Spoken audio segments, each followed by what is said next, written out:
Isang mapagpalang araw sa inyong lahat. Ako po si Arabel Jelimaw at ang ating tatalakayin ngayon ay ang pag-aaral ng morpolohiya o pagbabago ng morpoponemiko. Ano nga ba ang morpolohiya? Ang morpolohiya ay pinagtambal na salita. Morpolohiya. Ang ibig sabihin ng morpo ay salita at ang ibig sabihin naman ng lohiya ay logic o pag-aaral. Sa madaling salita, ang morpolohiya ay pag-aaral sa pagbuo ng salita. Dumako naman tayo ngayon sa morphema. Ang morphema ay ang pinakamaliit na unit ng salita na nagtataglay ng kahulugan.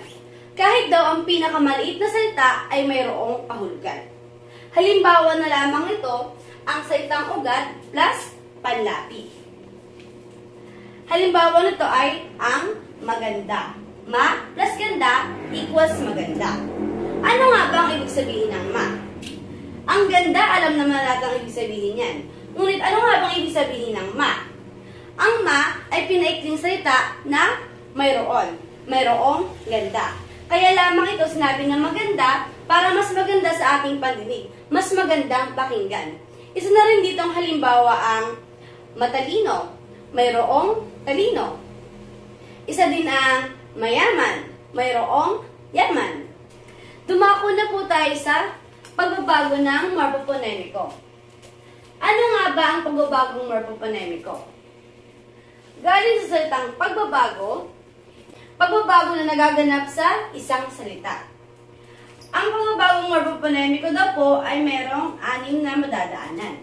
Ito ay ang pagpapalit ng ponema, pagkakaltas ng ponema, asimilasyong partial, asimilasyong ganap, metathesis at paglilipat diin. Unahin na po natin dito ang pagpapalit ng ponema. Meron po tayo ditong 4 na letra na pwede magpalitan. O 8 letra na pwede magpalitan. I equals E, pwede palitan ng E, O pwede palitan ng U or U, H na pwede maging N, D na pwede maging R. Pero hindi sa lahat ng oras pwede natin itong gamitin o pwede natin itong pagpalitin dahil may mga salita na hindi magkapareho ng kahulugan. Ginagamit natin itong 8 letra na ito na iisa lang din ang ibig nilang sabihin. O letra lang ang nag-iiba sa kanila. Ang halimbawa nito ay ang estruktura na pwede natin gamitin na estruktura. Totoo, totoo. Dito, rito. Tawanan, tawahan. Yung I, naging I, estruktura, estruktura. O, totoo, U, totoo. H, tawahan. N, tawanan. D, dito. R, rito. Isunod na po natin ang pagkakaltas ng ponema.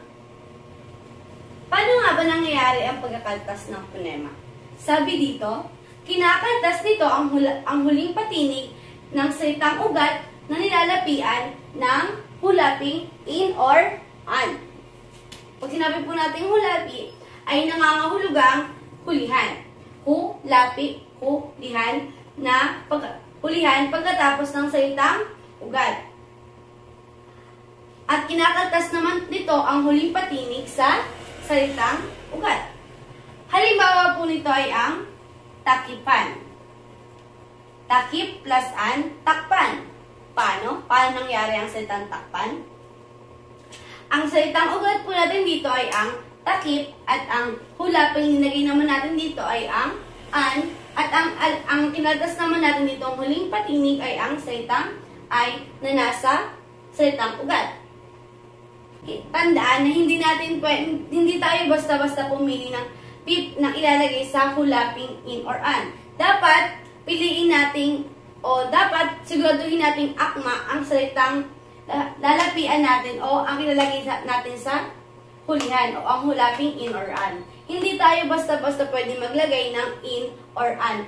Halimbawa na lamang ng salitang kitil. Kapag nilagay po natin siya ng an ay magiging kitilan. Kitilan. Wala pong salitang kitilan. Kaya dapat kung pipili tayo ng hulaping ilalagay natin sa hulihan, ay dapat akma rin ito sa salitang ugat na paglalagyan natin. Dumako na po tayo sa asimilasyong partial. Ang NG daw po ay nagiging M. Ang ponemang ponemang NG ay nagbabago kung ang salitang ugat daw po ay nagsisimula sa P o B. Halimbawa, pangbasa. Pangbasa equals pambasa.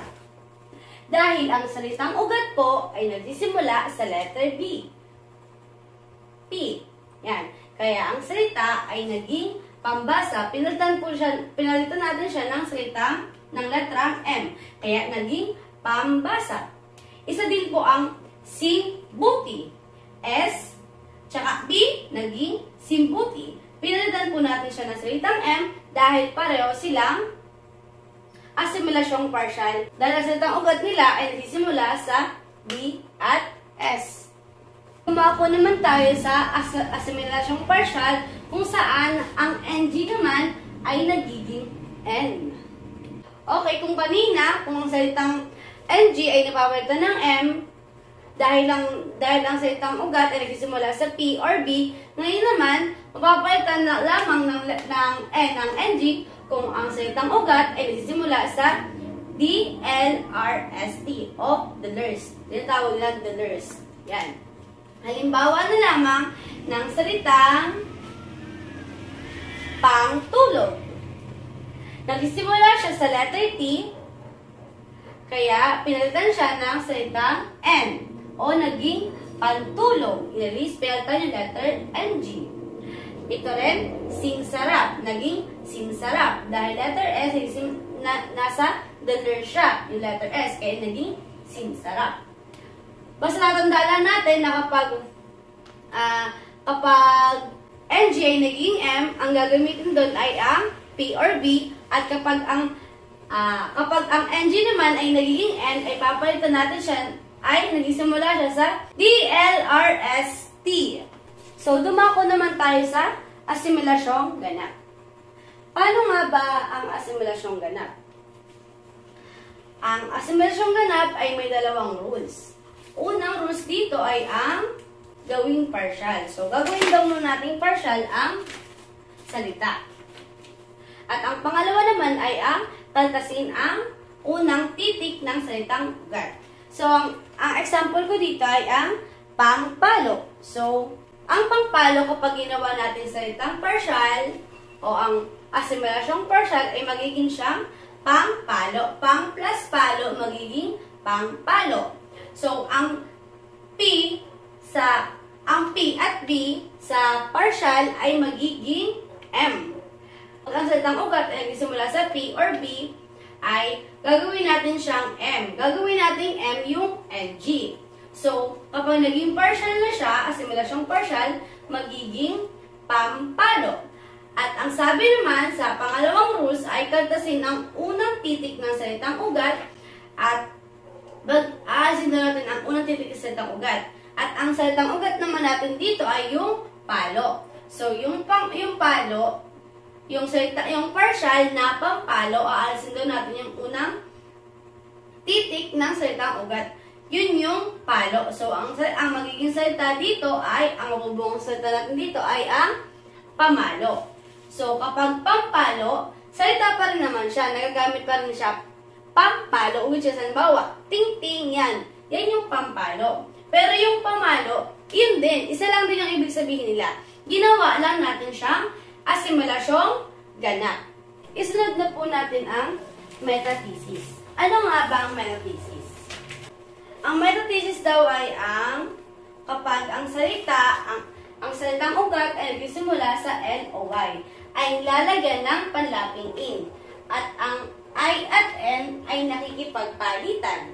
Ang halimbawa nito ay ang in plus lipad equals nilipad. So, nagpalitan sila. Yung in, naging ni, kaya nilipad. Isang halimbawa pa dito is yung in plus ligaw, niligaw, in plus yapos, niyapos. Ganun lang yung kasimple.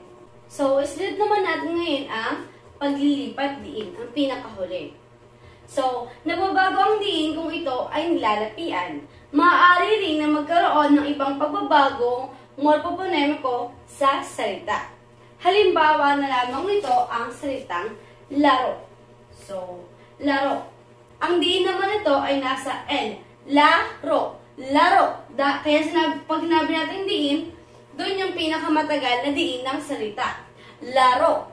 Laro. Pinakamahabang diin sa salita. Laro. So, yung la. So, kapag dinagdagan naman natin, ay laro plus an, laruan. So, yung O magiging U, kasi sabi dun sa papalit ng phonema, pwede daw maging O ang U. So, yung O magiging U na, magiging U. So, laruan. Laruan. So, yung diin ay nasa ro. Laruan. So, ang mangyayari, ang pinaka-diin nitong laro ay nasa L at kapag dinagdagan naman natin siya ng salitang an, magiging ang diin nito ay nasa ro. Laruan.